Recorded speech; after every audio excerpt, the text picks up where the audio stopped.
everyone to the 9th episode of Emma's Advent Calendar of 2020. The first part of the program is to read some joke scrolls from my Holly Jolly calendar that I created myself. I do apologize for the background noise. It's neighbors renovating their apartment for like several months now. So it's very disturbing. So I'm really sorry about that, guys, but I can't do anything about it, really. Okay, number 1. Which football team did the baby Jesus support? Manchester United. Football joke, and not that funny, I think. Please tell me what you think of the jokes, guys. This is the first time I'm reading them as well. These are new to me as well, so just so you know. I didn't actually choose the jokes for the program. I just printed out like 190 or 100 jokes from a joke site. So I don't know the quality of it before I read it. Number 2. What do they sing at a snowman's birthday party? Freeze a jolly good fellow, freeze a jolly good fellow, freeze a jolly good fellow, and nobody can deny. Yeah. It was quite clever, not that funny though, I think. Number 3, if I can open it. What do you call a kid who doesn't believe in Santa? A rebel without a class. Quite funny, I think. Not like, ha ha ha, I'm gonna laugh myself to, oblivion. Kind of funny, but a little bit funny. Number 4. What carol is heard in the desert?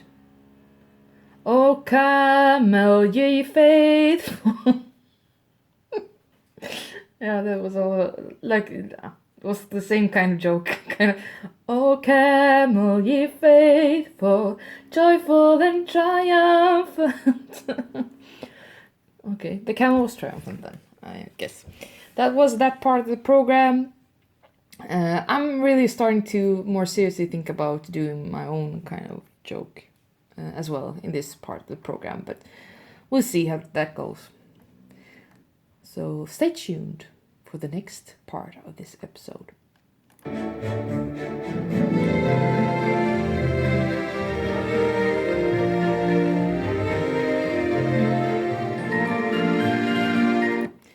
And now on to the poems, Christmas poems that I have chosen.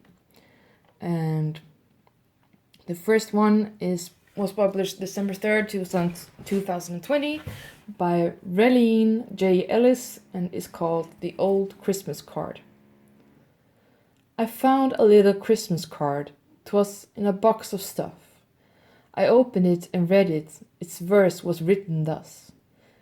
Season's greetings and salutations, best wishes and all the best. Happy New Year and live long, and may you be God blessed. There was something written below this little verse. It was a writing in your writing, just like we could converse. I felt the love in those words, written by your shaky hand. Tears filled my eyes, as you can understand. I love that little Christmas card, my heartstrings are all strum. That little card means so much because it's signed, Love, Mom.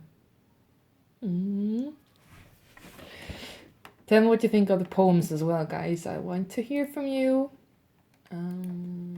What you think of them. Next one is... let's see. So I haven't read it before. I don't think so.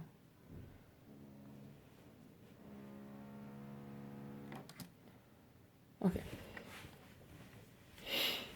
This is a poem published December 20th, 2018 by Ederly Edward, and it's called What Christmas Means.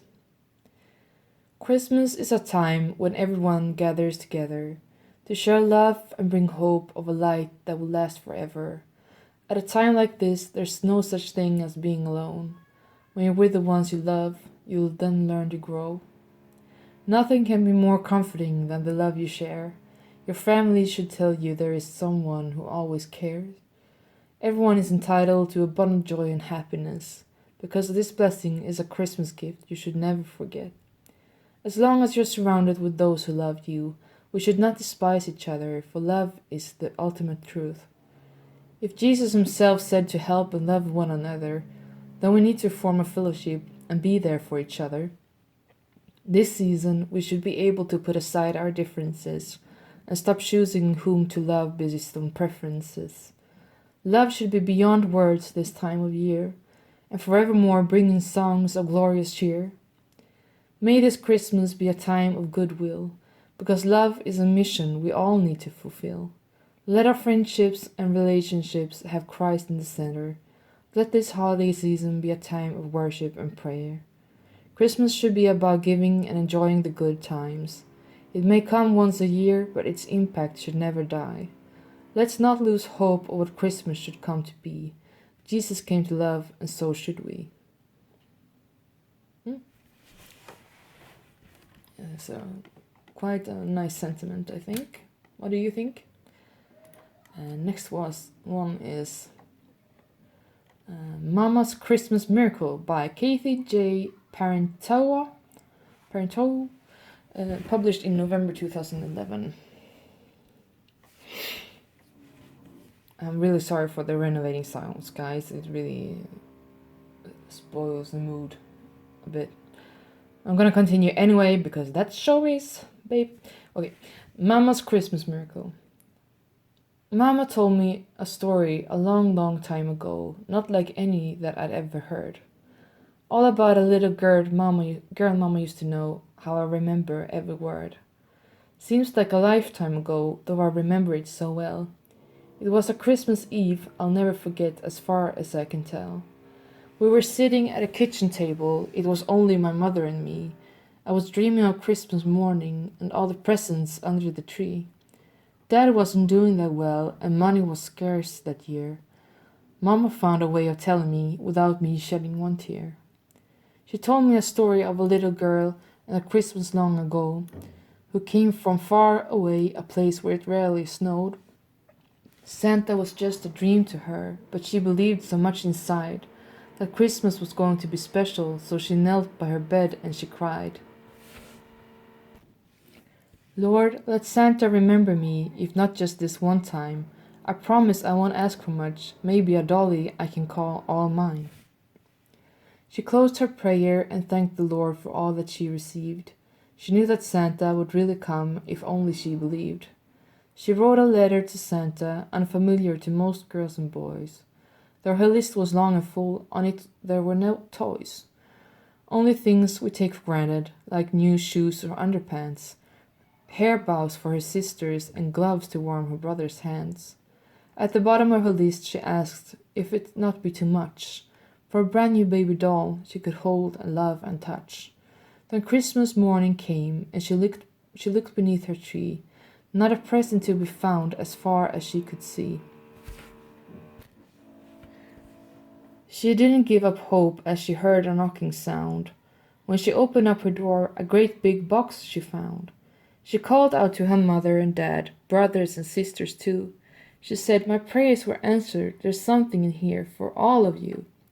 Her daddy got brand new boots, her mother new underpants, her sisters got beautiful hair bows, her brothers warm gloves for their hands.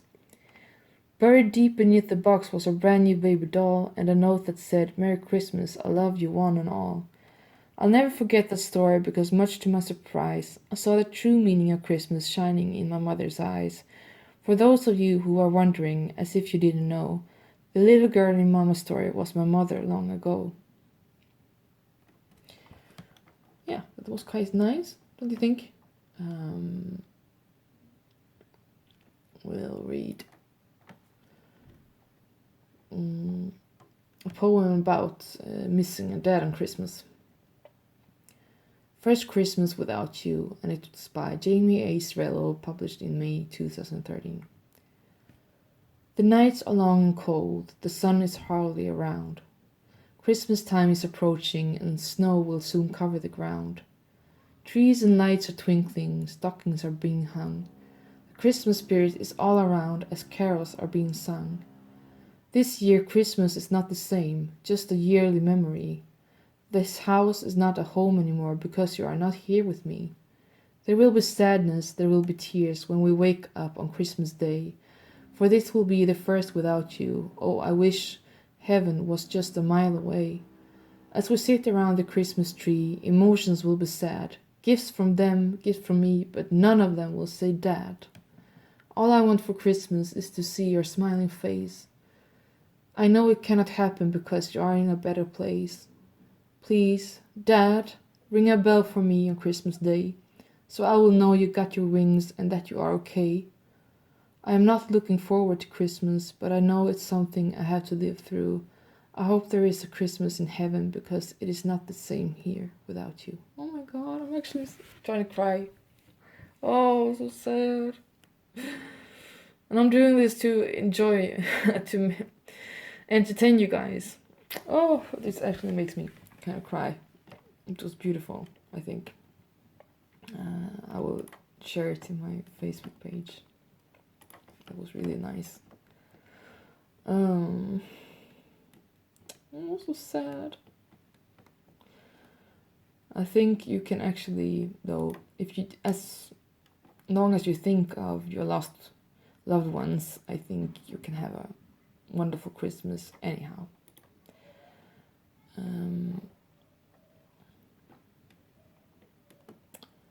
I will skip that one because I don't like that one. Let's see.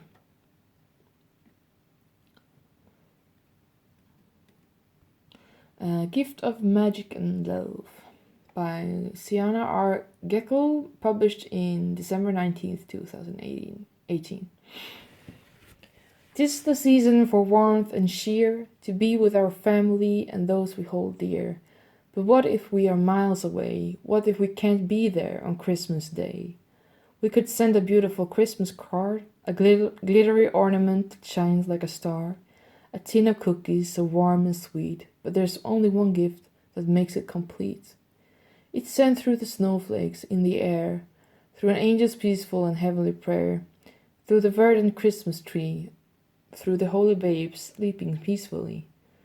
This gift is magical in every way. It only comes on Christmas Day. It's what makes us truly rich, a heartfelt, loving Christmas wish.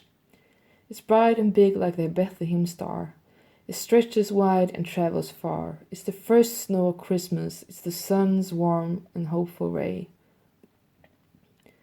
This precious gift I gladly send. It's a Christmas wish to my family and friends.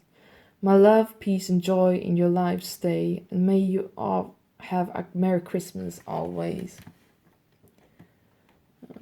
It was okay, I guess. Let's see.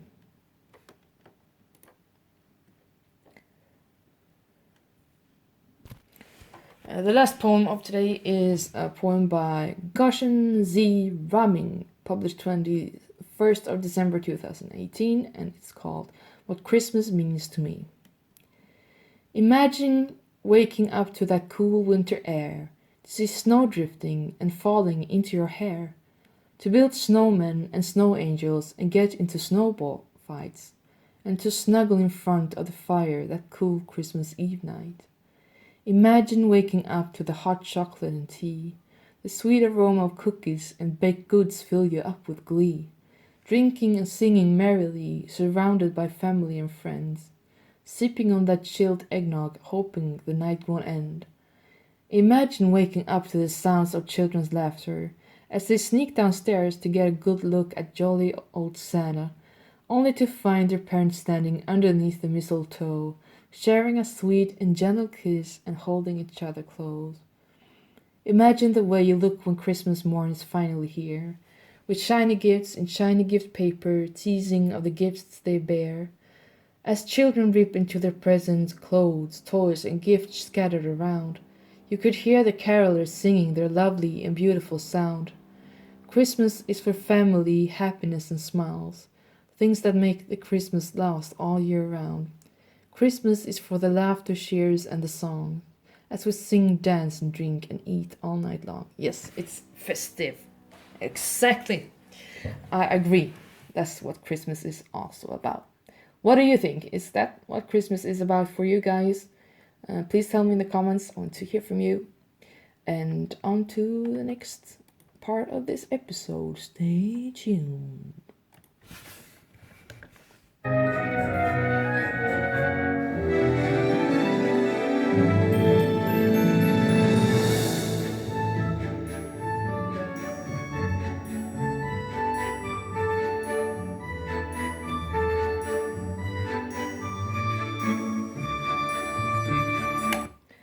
And now I thought I'd read a Christmas short story for you guys. And I actually think that the stories from yesterday's episode was too short. It was just like a tiny bit. And so I found another bit that was a bit longer, at least. And this is a short Christmas story by Charles Dickens, A Christmas Carol. Master Peter and two ubiquitous young Cratchits went to fetch the goose, with which they soon returned in high procession. Such a bustle ensued that you might have thought a goose the rarest of all birds, a feathered phenomenon, to which a black swan was a matter of course, and in truth it was something very like it in that house. Mrs. Cratchit made the gravy, ready beforehand in a little saucepan, hissing hot. Master Peter mashed the potatoes with incredible vigor. Miss Belinda sweetened up the applesauce. Martha dusted the hot plates. Bob took Tiny Tim beside him in a tiny corner at the table. The two young Cratchits set chairs for everybody, not forgetting themselves, and mounting guard upon their posts, crammed spoons into their mouths, lest they should squeak for goose before their turn come to be helped. At last the dishes were set on, and grace was said.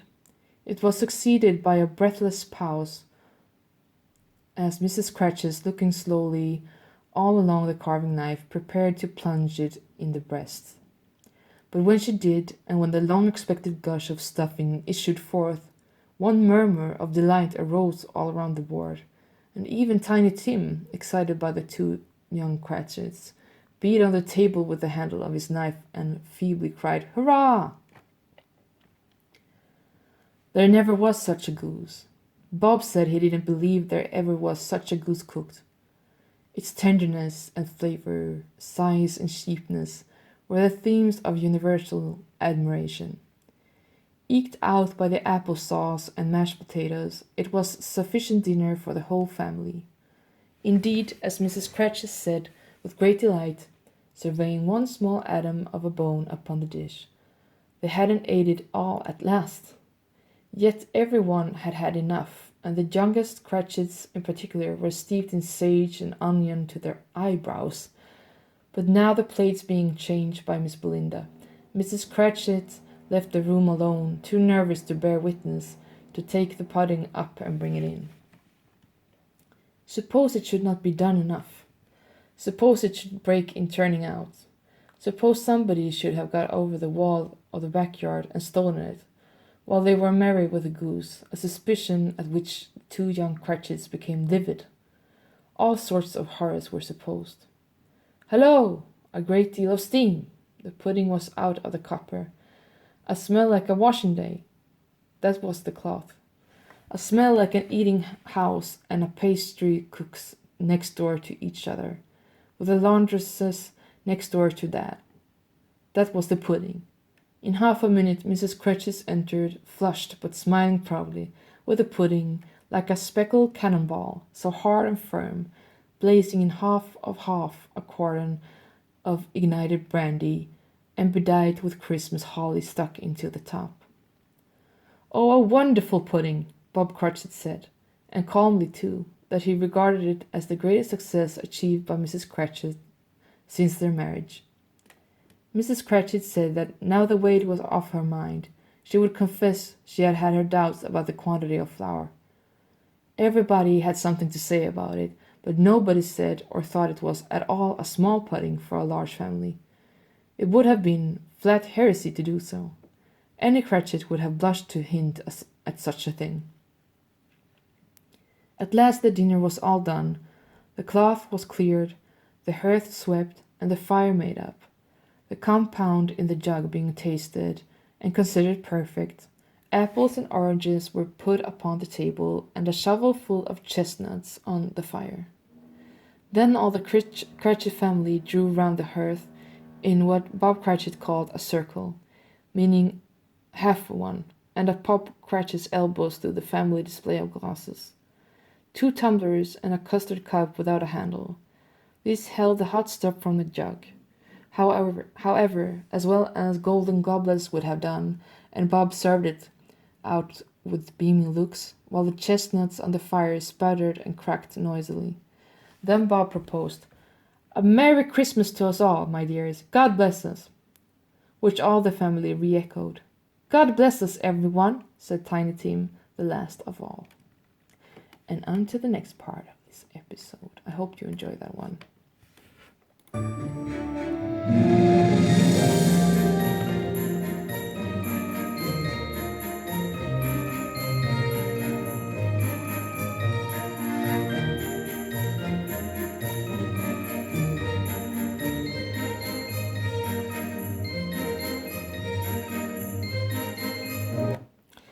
And now it's time for some commercial for myself. This is my channel, and normally I'm doing covers mostly. I write songs as well. I write poems and stuff like that, but I haven't actually gotten around to...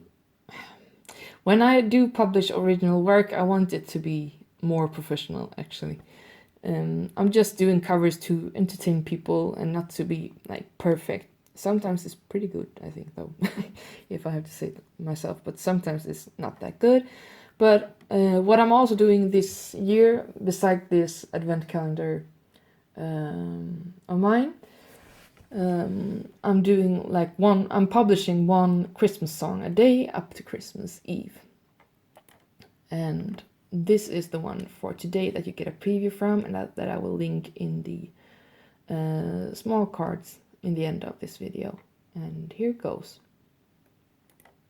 It's beginning to look a lot like Christmas.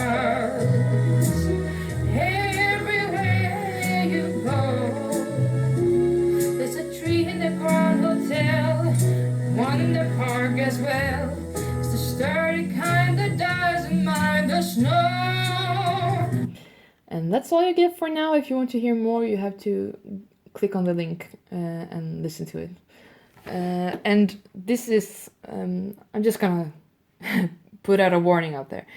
This is one of those songs that I have not done before, so sometimes I mess up the rhythm, and I just sing it as as I read it, kind of the lyrics. So it's not perfect at all, but I'm doing the best I can for singing it for the first time. And I do this kind of thing sometimes, that I publish unfinished stuff, because I also want to show how the progress is being done, and that it's not all that I'm singing perfectly from second one. It doesn't work that way for singers at all. It just looks like it. So I want to show the truth behind the show, and maybe take some glam off of it sometimes, because I also want to show that this is about the entertainment business is actually not just having fun and goofing around. It's about doing an actual job, and part of that job is to sing a song so many times that you get quite sick of it in the end. And also, sometimes you don't even have the time to do it properly, and this is not what I do on a day-to-day basis, and I just want to show that part of the process as well, and that sometimes you mess up, and it's okay, because sometimes it will not matter in the end. Yeah, I want to show the genuine me, and that's why I also do this show improvised and not with a script or anything. So if I say a few words wrong, or if I stumble on my words or anything, you know why. I'm not an English speaker as the first language. It's a second language. I'm from Sweden, Gothenburg, mostly, at least. So please don't bash on me for that. It's supposed to be like this. So if you like this video, please press the like button. And you can share it if you want, and please comment what you think about the jokes, what you think about the poems, what you think about the stories or anecdotes or facts that I present to you. You can discuss the facts as well, or if you have any facts of your own or anything, or tell me about your Christmas traditions. I want to know. I want to connect with you guys and the ones that are watching my videos. But please don't leave a dislike button if you do not leave some constructive criticisms in a comment as well, because I can't do anything with a dislike button, but I can do something and take something into account if I have a constructive criticism comment to read. So this is the end of this episode, actually, already.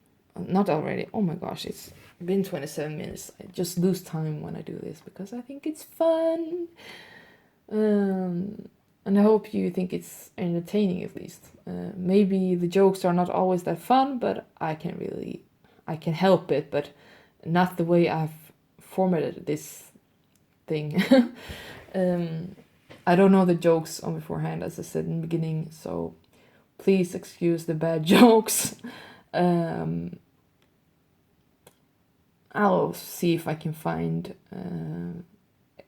some jokes to add to these that I have looked on beforehand, but then you don't get my genuine first-hand reaction, and that's part of that point of the program, as I've chosen to format it.